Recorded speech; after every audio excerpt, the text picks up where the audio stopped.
اطار عديد الجمعيه الوطنيه لحمايه الشهداء المعطلين بالمغرب، المجد والخلود لشهداء الشعب المغربي على راسهم شهيدنا كمال الحساني موقع العريش، شهيدنا مصطفى الحمزاوي، ناجيه أودايا، المجد والخلود لكل شهداء الشعب المغربي البطل، تحيه نضاليه كل الرفاق والرفيقات. بدايه الاسم ديالي محمد بن محي، رئيس فرع تركيز للجمعيه الوطنيه لحاملي الشهداء المعطلين بالمغرب.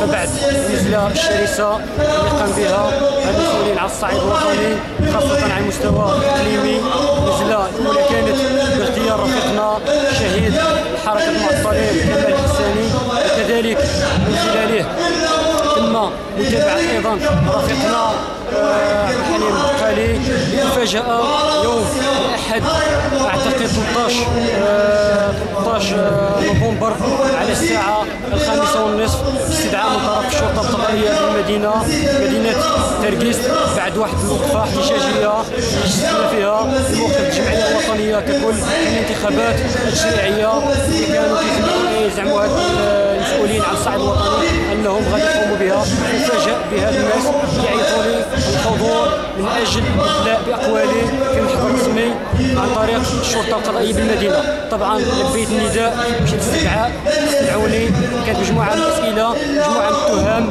انكم بغيتوا تحرقوا، بغيتوا تقتحموا شي حاجه من هذا القبيل في الكلمه ديالكم في التوجهات ديالكم.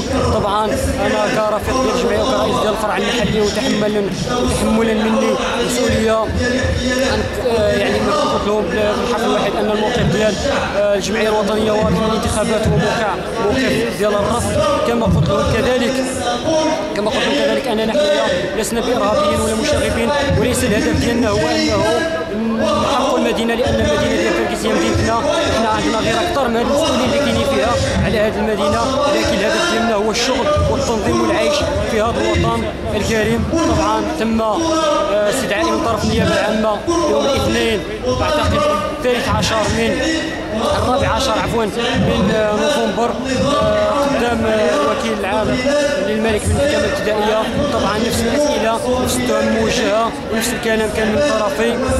فبعد ذلك تم تحديد تاريخ الجلسه اللي كان هو يوم الخميس 24 من نوفمبر، اي يوم واحد قبل الانتخابات. لم احضر نظرا لتعذر وصولي، لان وسائل النقل كما تعرفون من مدينه تركيز الى العاصمه في الصباح تكون غير متوفره بالقدر الكافي. طبعا لاصل على الساعه 9:30 بمعيه مجموعه من رفاق الجمعيه الوطنيه لحمايه الشهداء المعطلين بالمغرب فرع تركيز والفروع ديال التنسيق الاقليمي بالعاصمه. كذلك المفاجاه ان حنا الشهود اللي كانوا معايا 4 رفاق من اجل انهم يشهدوا، لان المحامي طلبوا مني انه 4 رفاق باش يشهدوا معايا، لكن لأفاجأ بان من طرف المحامي انه القاضي لم يريد اولا تاجيل الجلسه الى حضور المتهم وكذلك الى حضور الشهود، لينسحب كل المحامين من طرف هذه الجلسه، ويخبروني في الاخير ان انتظر الحكم اللي غيصدر في حقي. طبعا محاكمه لم تكن عادله، لم ترق الى محاكمه العادله، لانها ما فيها حتى شي شروط من شروط ديال العداله اللي كيقولوا عليها الناس عبر وسائلهم المسموعه والمرئيه. طبعا لأفاجأ بحكم ظالم وجائر في حقي على الساعه 1 4 أشهر موقوف التنفيذ وغرامه ماليه تقدر ب2000 درهم. فكيف يعقل لمعطل لا يملك الا قلم ولسان يعبر فيه عن مطالبه المشروعه ان يدفع 2000 درهم غرامه ماليه؟ وكيف انه كتكون توقع مجموعه من الجرائم، مجموعه من الجنح ديال الحق العام ما كيكونش فيها الحكم القاسي. ليفاجأ بهذا الحكم الصراحه اللي دل على شيء كيدل على التراجع الخطير على مستوى الحقوق والحريات على الصعيد الوطني.